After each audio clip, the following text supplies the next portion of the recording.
दुनिया वालों से पूछो कि नवरात्रे में कन्या भोज क्यों कराते हो। दुनिया वालों से पूछो कि नवरात्रे में बेटियों को क्यों ढूंढने जाते हो। दुनिया वालों से पूछो कि नवरात्रे की अष्टमी और नवमी पर कन्या का पूजन क्यों करते हो। क्योंकि दुनिया वालों को यह मालूम पड़ना चाहिए कि देवी भागवत में लिखा है, एक कन्या एक बेटी जब किसी के घर में मुख झूठा करती है, एक बेटी एक कन्या जब किसी के घर में भोजन करती है तो उसके भंडारे कभी खाली नहीं रहते। इसलिए कन्या पूजन किया जाता है, इसलिए बेटी का पूजन किया जाता है। इसलिए देवी भागवत में लिखा है कि नवरात्रे में एक दिन, जैसे प्रतिपदा है, पहला दिन है तो एक कन्या का पूजन करो, द्वितीया है तो 2 कन्या का पूजन करो, तृतीया है तो 3 कन्या का पूजन करो, चतुर्थी है तो 4 कन्या का पूजन करो, पंचमी है 5 कन्या का पूजन करो, छठ है 6 कन्या का पूजन करो, सप्तमी है 7 कन्या का पूजन करो, अष्टमी है 8 कन्या का पूजन करो, नवमी है, जम के बोलो, 9 कन्याओं का पूजन करो। और अगर इस तरह से आप पूजन नहीं कर सकते नवरात्रि में तो 9 कन्याओं का पूजन एक साथ या तो अष्टमी के दिन या नवमी के दिन कर दो, या मध्य में बीच में भी आप कर सकते हो एक साथ। पर अगर आपकी कोई कामना है, आपकी कोई इच्छा है, मालूम पड़े, जैसे कई लोग कहते हैं कि हमारी इच्छा है, हमारी वो मकान नहीं बिक रहा, या हमारी वो जमीन नहीं खरीदी जा रही, या हमारी कोई कंपनी नहीं डल रही, या हमारे काम में ये अड़चन आ रही है, तो नवरात्रे में 4 नवरात्रे में से किसी भी नवरात्रे में आप नियम बना लो कि एक कलश की स्थापना कर कर एक दिन में एक कन्या का पूजन कर कर उसको भोजन कराना, लाल वस्त्र देना, लाल चुनरी देना, दूसरे दिन में 2 कन्याओं का पूजन कर कर लाल वस्त्र ओढ़ाना, लाल चुनरी देना, तीसरे दिन में 3, चौथे दिन में 4, 5वें दिन में 5, ऐसे 7-9 दिन तक एक एक कन्याओं के क्रम को बढ़ाते बढ़ाते बढ़ाते बढ़ाते आप उस पूजन का विधान प्रबल कर सकते। क्या मैं नवरात्रि में अगर मान लो कोई साधना करना हो तो कौन सी साधना करना चाहिए, हम किसकी आराधना करें, हम 9 दिन तक किसकी साधना करें? तो अगर बन सके तो देवी भागवत में सबसे सुंदर साधना यही है कि हम एक दिन में एक कन्या के चरण धोकर पूजन कर कर उस कन्या को भोजन कराकर उसका स्मरण करें।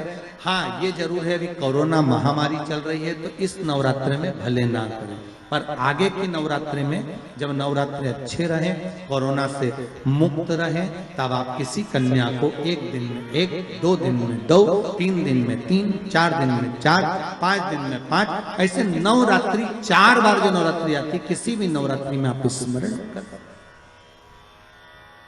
उसका फल मिलेगा।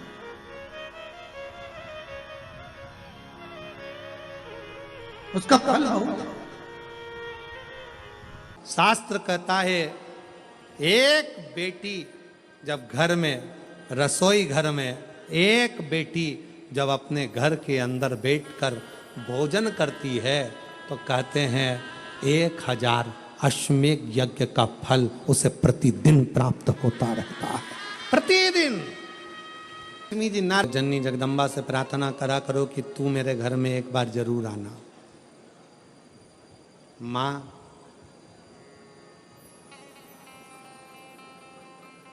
प्रत्येक घर के अंदर एक बेटी का जन्म जरूर होना चाहिए। माँ और बाप को दूसरा जन्म नहीं लेना पड़ेगा, वो भगवान शंकर के धाम में खूब आनंद के साथ कैलाश पर बैकुंठ में स्वर्ग के सिंहासन पर बैठेगा, स्वर्ग सिंहासन। 11 आम के जो पत्ते जिस डाली में लगे होते हैं, वो डाली कोमल सी डाली, 11 टुकड़े महाराज एक कच्चे सूत से लपेटकर 11 बार उसका भाग, जब उसको लपेट लोगे इस तरह से इकट्ठा करके, आगे का जो भाग है 11 बार कच्चा सूत लपेटने के बाद जो भाग पीछे का आगे का कोई भी हो, उसको शहद में डुबाकर शिव जी को समर्पित कर दो। किस जगह पर रखना है? अशोक सुंदरी वाली जगह। अशोक सुंदरी की जगह जानते हो आप लोग, पहले भी आपको बताया है, आज फिर आपको वर्णन कर दें। जैसे ये गोल जलाधारी है, ये शिवलिंग रखा है, ये 2 जहां से पानी बह रहा है बाबा के चरणारविंद, राइट में श्री गणेश जी का स्थान, लेफ्ट में कार्तिकेय का स्थान, बीच में अशोक सुंदरी की जगह। शंकर भगवान की 6 लड़कियां हैं। भगवान शंकर के 13 बच्चे, 13 बच्चों में से 6 लड़कियां, उस 6 लड़कियों में से एक लड़की का स्थान, भगवान शंकर की एक बेटी का स्थान, अशोक सुंदरी का स्थान सामने पद्म पुराण में स्पष्ट किया। यह स्थान अशोक सुंदरी का। शंकर भगवान की जलाधारी में पार्वती जी का हस्तकमल, ऊपर से जो एक एक बूंद पानी गिरता है, यह शंकर भगवान की 5 लड़कियों का स्थान है। जया, विषहरा, शामरी बारी, दौतली और देव। शंकर भगवान की 5 लड़कियां भगवान शंकर के मस्तक पे जल की धार गिरा रही हैं। बीच में जो अशोक सुंदरी का स्थान है महाराज, उस जगह पर शहद का मुख, जो शहद आपने भिंगोया है, उस शहद का मुख शंकर जी की ओर कर कर इसी चैत्र के महीने में, इन्हीं नवरात्रि में शंकर भगवान के उस अशोक सुंदरी की जगह पर शहद का भाग शिव जी की ओर रख दें। महाराज, अगर घर में संपदा की कमी हो या कोई पैसा खा गया हो, रुपया नहीं दे रहा हो, पैसा अटक गया हो, तो उस शहद को शिव जी की ओर मुख कर कर उस आम के पल्लव की जो डंडी है उसको 11 डंडी को वहां रख दीजिए और उससे अपनी कामना कर कर आ जाइए। हो सके उस शहद में से थोड़ा सा शहद किसी रुमाल पर, किसी कपड़े में लगाकर उसको रख लीजिए। जिस व्यक्ति से पैसे लेना है, जिस व्यक्ति से पैसे मांग रहे हो, उससे एक बार जाकर मिल लीजिए, एक बार उसको खबर कर दीजिए। बाबा चाहेगा भोलेनाथ तो नवरात्रि में ही पैसा वापिस आ जाएगा, अगर शिव कृपा कर दे। ये बाबा की करुणा। आम का पल्लव कोई साधारण नहीं जिसको कलश के ऊपर रखा जाता है, शिव की कृपा। जिस आम के पेड़ पर स्वयं कामदेव चढ़कर भगवान शंकर के तीसरे नेत्र द्वारा जलकर भस्म हो जाते हैं, वो आम का पेड़ साधारण नहीं हो सकता।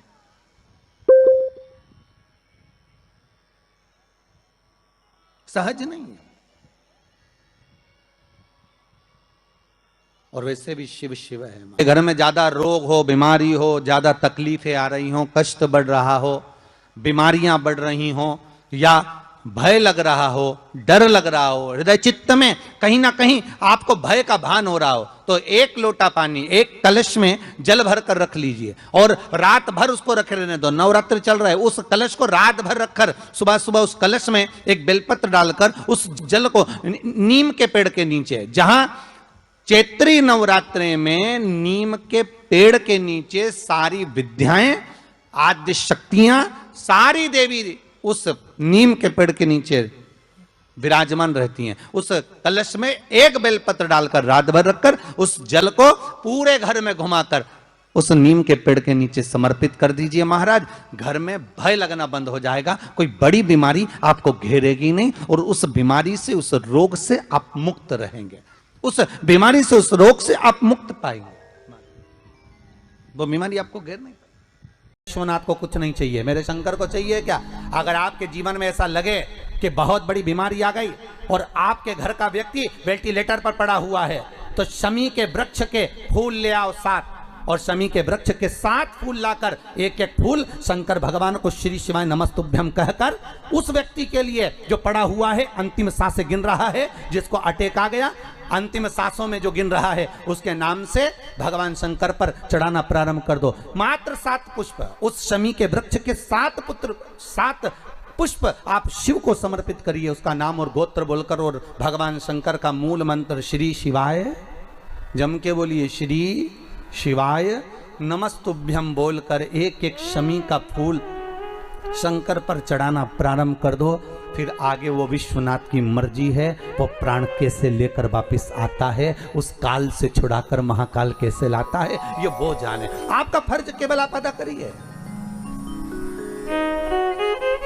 जब अंत में डॉक्टर भी हार जाते हैं, जब अंत में डॉक्टर भी कह देते हैं कि अब हमारे बस का नहीं है, अब तो उस परमात्मा के हाथ में, मतलब डॉक्टर को भी मालूम है कि एक और डॉक्टर बैठा हुआ, एक डॉक्टर और है, वो बस वो थोड़ा सा दूर तो रहता है पर करीब भी बहुत है। कई लोग कहते हैं गुरुजी वो कैलाश पर रहता है बहुत, तो उनको बुलाएंगे तो आएंगे। हमने कहा कैलाश पर तो रहता ही नहीं है, जहाँ भक्त है वहाँ भगवान। वो दूर तो रहता ही नहीं, आप तो बस केवल उसको बुलाने का प्रयास करिए। आप दिल से बस उसको हाजिर, वो दिल से बुलाओ तो उसको।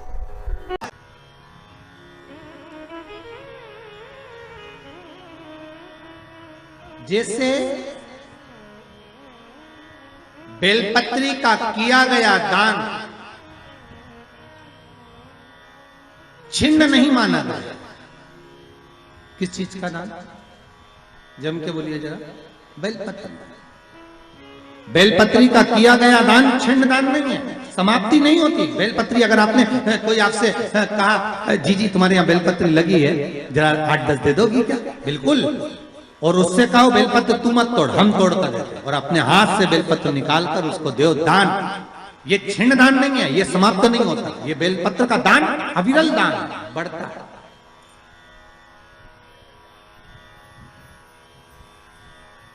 सुख का भान ये छिन्न होने वाला नहीं। अभी प्रिय है पुष्प में आंक का पुष्प, जो आंकड़े का पुष्प होता है शंकर को बड़ा प्रिय है। और दूसरे नंबर पर शंकर को प्रिय है शमी का पुष्प, बहुत ध्यान देना महाराज। तीसरे नंबर पर शंकर को प्रिय है महाराज सरसों का पुष्प। सरसों होती है ना, जो राई अपन बोते हैं, सरसों बोते हैं, उसमें पीले कलर का जो पुष्प लगता है। हमारा तो निवेदन रहता है जब तक सरसों आए तो प्रयास करा करो कि सरसों के 108 पुष्प शंकर भगवान पर चढ़ाना प्रारंभ कर दो। महाराज ये पक्का है कि वर्ष भर कोई बड़ी बीमारी आपको घेर नहीं सकती अगर सरसों के फूल शिव को चढ़ रहे हैं तो। और प्रयास करना कि सरसों का जो पुष्प होता है, सरसों का जो फूल होता है महाराज, अगर कोई व्यक्ति को किडनी या लीवर से जुड़ी हुई कोई तकलीफ होती है, या किसी व्यक्ति का एक्सीडेंट हो गया होता है और उसका कोई अंग रह गया हो, कोई शरीर का कोई भाग रह गया और वो काम नहीं कर रहा हो, जैसे किसी के पांव रह जाते हैं एक्सीडेंट के बाद, किसी का हाथ रह जाता है, या कोई अंग काम नहीं कर रहा हो, वहाँ ब्लड पहुँच नहीं रहा हो, वो जगह एकदम सुन्न हो गई हो, खाली पड़ गई हो, तो उसके लिए शिव महापुराण की कथा कहती है कि सरसों के पुष्प 11 शंकर जी के राइट भाग में, जहाँ शिव जी के गण दरवाजे के द्वारपाल मणिभद्र जिस जगह पर निवास करते हैं, कौन निवास करते हैं? मणिभद्र। शंकर जी के दरवाजे के द्वारपाल हैं मणिभद्र जी। तो मणिभद्र दरवाजे के द्वारपाल में राइट भाग में मणिभद्र जी विराजते हैं। मतलब राइट भाग कौन सा हुआ? जब आप मंदिर से बाहर निकलेंगे तो राइट भाग, मंदिर में प्रवेश करेंगे जब राइट नहीं होना चाहिए, आप मंदिर से जब जाएं तो राइट भाग। मतलब आप मंदिर से राइट से जाएंगे तो शंकर जी का भी राइट हो जाएगा, क्योंकि शिव जी ऐसे बैठे हैं तो शंकर जी का भी राइट हो गया, देवता उनका भी राइट हो गया, तो राइट भाग सीधा हाथ मणिभद्र जी का स्थान। 11 सरसों के पुष्प मणिभद्र के उस द्वार पर आप रख दीजिए, और मणिभद्र के द्वार पर रखकर अंदर जाकर 108 वापिस जब आप बाहर निकल रहे हैं, ये पुष्प आप रखने के बाद एक बार बाहर जाएंगे, फिर वापिस आएंगे मणिभद्र के रखने के बाद, और अंदर जाकर 108 सरसों के पुष्प शंकर को समर्पित करेंगे महाराज। उस सरसों के पुष्प जो शिव जी को आप समर्पित कर रहे हैं उसको वापिस लेकर आएंगे, श्री शिवाय नमस्तुभ्यम बोलकर उस सरसों के पुष्प को महाराज सरसों के तेल की बोतल में उसको डाल लीजिए। शंकर भगवान को किसी भी प्रदोष में, शाम के समय प्रदोष काल में उस तेल को वापस ले जाकर चढ़ा दीजिए शिव जी को, उसको वापस लेकर आ जाइए। उस तेल का प्रयोग आप नाभि में डालिए, और जो शरीर काम नहीं कर रहा उस स्थान पर कम से कम 15 दिन 20 दिन तक उसकी मालिश करना प्रारंभ करिए। बाबा चाहेगा तो चलाने का प्रयास कर देगा और वो अंग, वो शरीर काम करने लगेगा। मणिभद्र का स्मरण, श्री शिवाय नमस्तुभ्यम, सब बोलिए एक बार जमकर, श्री, अरे पहले बोल दिया, हमारे साथ तो बोलो, श्री शिवाय नमस्तुभ्यम। भगवान शिव के मंत्र का स्मरण कर कर करते सरसों का जो पुष्प है उसमें आनंद की अनुभूति है, आनंद के मंत्र।